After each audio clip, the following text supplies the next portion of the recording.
প্রদেশ কংগ্রেসের সভাপতি শ্রী প্রশান্ত মণ্ডল মহাশয় মঞ্চে উপস্থিত, এইমাত্র এলেন জেলা কংগ্রেসের সভাপতি সুবক্তা, আপনারা জানেন, হাজী মুজিবুর রহমান।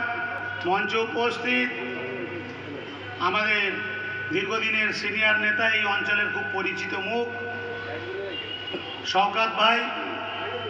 মঞ্চে উপস্থিত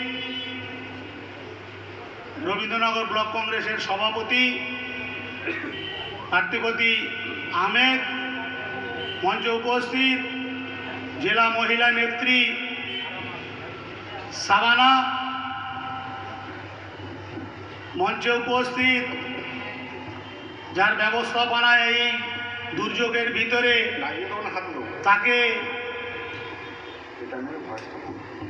তার কথা না বললেই নয়, মঈনুদ্দিন ভাই অনেক পরিশ্রম করেছে। এখানে অনেকেই আছে, আমি প্রত্যেকের নাম জানি না, শুধু আপনাদের একটা কথা বলবো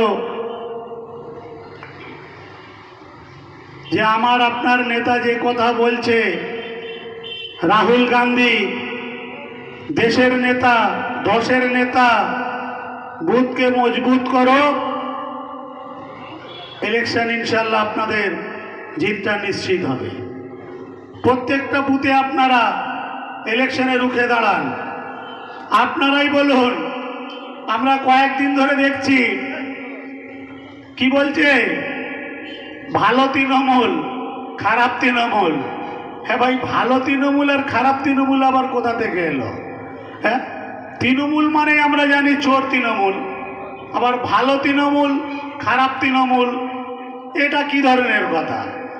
কারণ আপনারা জানেন যে পশ্চিমবাংলায় 294টি আসন, 294টি আসনের বিরোধী তকমা পেতে গেলে, লাল বাতির গাড়ি পেতে গেলে 30টি আসন লাগে। আপনারা জানেন নির্বাচনের পরে, গণনার পরে আপনারা দেখেছেন 30টি বিধায়ক তৃণমূলের সোনিয়া গান্ধীর সাথে যোগাযোগ রেখেছিল, কারণ কংগ্রেসে তারা আসতে চলেছিল, কংগ্রেসে ব্যাক করতে চায়, তাই সোনিয়া গান্ধীর কাছে যোগাযোগ চালু করেছিল। বিজেপি দেখলো যে 30টি কংগ্রেসে যাবে, 30টি বিজেপিতে আসবে, তাহলে কিন্তু তৃণমূলের কাছে আর 30টা থাকবে না, থাকবে মাত্র 20। যদি কংগ্রেস ওই 30টা পেয়ে যায়, আর দুটো আছে, 32টা হয়ে যাবে। এই বাংলায় বিরোধী দলের তকমা কংগ্রেসকে পেতে হবে, আর কংগ্রেস যদি বাংলার বিরোধী দল হয়ে যায়, তাহলে এই বাংলায় বিজেপির ঘুম হারাম হয়ে যাবে। যেভাবে পার্লামেন্টে আপনার আমার নেতা রাহুল গান্ধী, নরেন্দ্র মোদী ঘুম হারাম করে রেখেছে, এই বাংলায়ও এখানে বিজেপির নেতাদের ঘুম হারাম হয়ে যাবে। তাই পরিকল্পনা মাফিক আপনারা দেখেছেন, ইতিহাসে নেই এই বাংলায় শাসক দল বিজেপি, বিরোধী দল বিজেপি। বলছে নব তৃণমূল, ভালো তৃণমূল। হ্যাঁ, সব চোরেরা ভালো হয়ে গেল, যে বিজেপিকে সমর্থন করবে সে ভালো? এটা কি করে হয়? হ্যাঁ, আপনারা একটা ছবি দীর্ঘদিন ভাইরাল হচ্ছে, দেখবেন দীর্ঘদিন, আমি আপনাদেরকে দেখিয়ে যাই।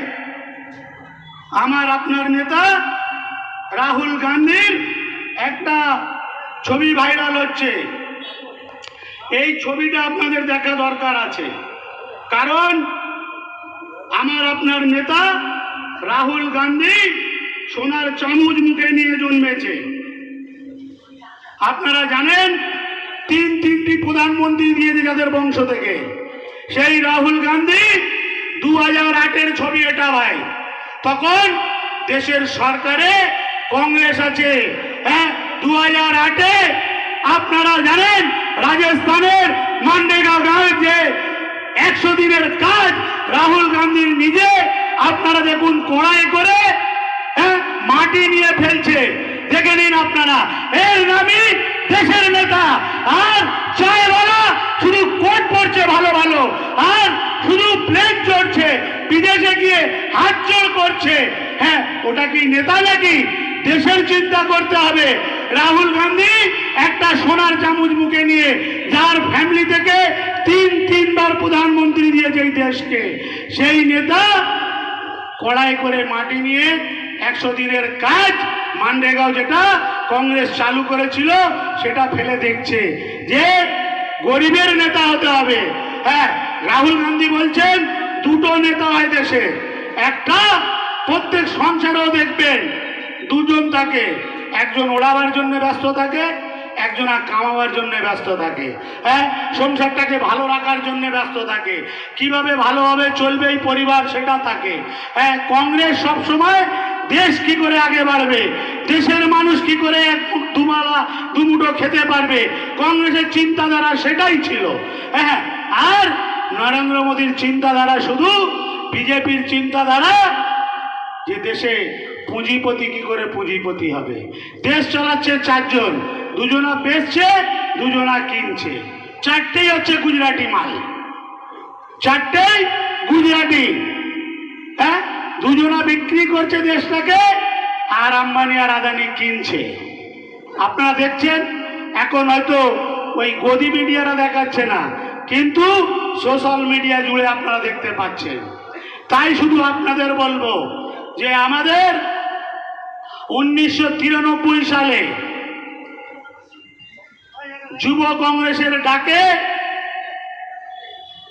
রেড রোডের উপরে মহাকরণ অভিযানের যে ডাক দিয়েছিল যুব কংগ্রেসের, সেই দিনকে পুলিশের গুলিতে 13 জন তরতাজা জওয়ান প্রাণ হারিয়েছিল।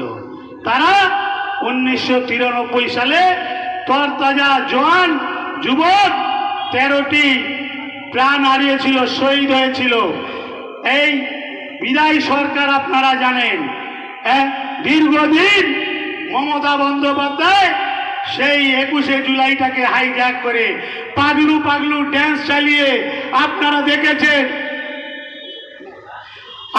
দেখেছেন যেভাবে 21শে জুলাইয়ের মঞ্চকে ব্যবহার করা হতো, শুধু নাট্যকারকে এনে মঞ্চে নাচানো হতো, শহীদদেরকে অপমান করা হতো।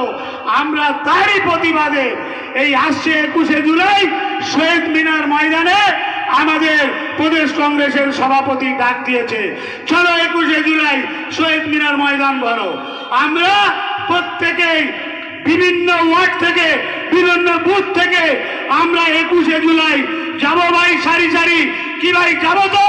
কংগ্রেস অনেকদিন পরে ডাক দিয়েছে, বলুন হাত তুলে, আপনারা প্রত্যেকেই কংগ্রেসের এই ডাকে যাবেন? প্রত্যেকেই হাত তুলছে, যাব। এই লড়াইয়ে আপনাদেরকে এখান থেকে লড়াইয়ের সূচনা করতে হবে। আপনারা জানেন যে কোনো মুহূর্তে মহেশতলা পৌর নির্বাচনের ঘন্টা বেজে যাবে, পৌর নির্বাচন যে কোনো মুহূর্তে ডিক্লেয়ার হয়ে যাবে। আপনাদেরকে প্রস্তুতি নিতে হবে যেন এই 6 নম্বর ওয়ার্ড থেকে জাতীয় কংগ্রেসের যেই প্রার্থী হবে সে যেন এখানে বড় মার্জিনে জয় লাভ করে বিভিন্ন ওয়ার্ড থেকে বলছে আর কেউ নয়, এবারে কংগ্রেস। তাই আপনাদেরকে আহ্বান করে যাব, আপনারা শুধু কংগ্রেসের প্রার্থীদেরকে হাত সিম্বলে বিভিন্ন জায়গায়, বিভিন্ন ওয়ার্ডে, বিভিন্ন বুথে ভোট দিয়ে কংগ্রেস প্রার্থীকে জেতাবেন, আর মহেশতলার মাঝরাস্তা কংগ্রেসকে দখল করার সুযোগ করে দেবেন।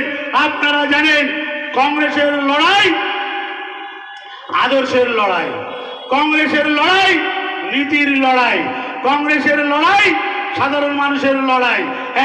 100 দিনের কাজ মানরেগাও কংগ্রেস আরম্ভ করেছিল। আর এই যে 2 টাকা কেজি দরের চাল গম কংগ্রেস করেছিল, খাদ্য সুরক্ষা বিল। আর যেটা ইন্দিরা আবাস যোজনা যে ঘর পাচ্ছ, এটা কংগ্রেসের তৈরি করা।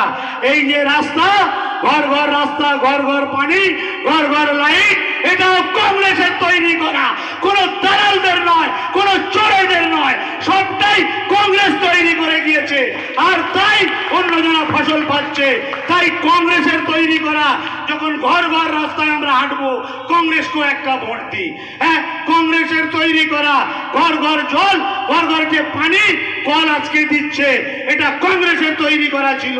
আমি দাঁড়িয়ে এখানে বলছি, কোনো যদি চোর চোট্টাদের নেতারা, তোলাবাজদের নেতারা আমার মাইকের আওয়াজ পেয়ে থাকে, এসে বলুক যে না, এটা কংগ্রেসের নয়। 2012 ডাক্তার মনমোহন সিং বিধান লোকসভায় পাশ করিয়েছিল, হ্যাঁ, ঘর ঘর রাস্তা, ঘর ঘর পানি, ঘর ঘর লাইট। আজকে আমরা তার ফল পাচ্ছি। হ্যাঁ, তখন যখন ফল পাচ্ছি, তাহলে আগামী দিন কংগ্রেসের হাতটা মজবুত করুন। আপনারা জানেন, এই দেশের নেতা আপনারা দেখেছেন, ঐতিহাসিক রাজস্থানের কোটায় একটা ছাত্রদের সভা হয়ে গেল।